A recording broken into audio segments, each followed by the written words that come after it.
Uzbek! Uzbek! Uzbek! Baribir oy arqi FF jamoasini qo'llab kelishdi va o'zlari uchun erta ikkita kirishlar olishni moslashmoqda. Mana shu yerda urish kerak.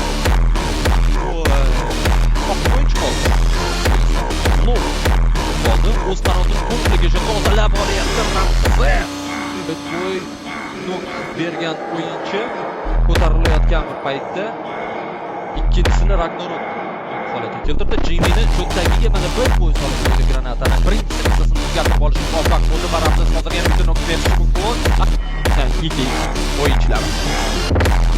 David Hakkoy tomonidan birinchi kill bo'lishi mumkin. Kartdagi Hakkoydan navbatdagi va ajoyib to'plar. Arqacha boshlovchilari. Haqiqatda shu ekanligini ko'rsatib qo'yish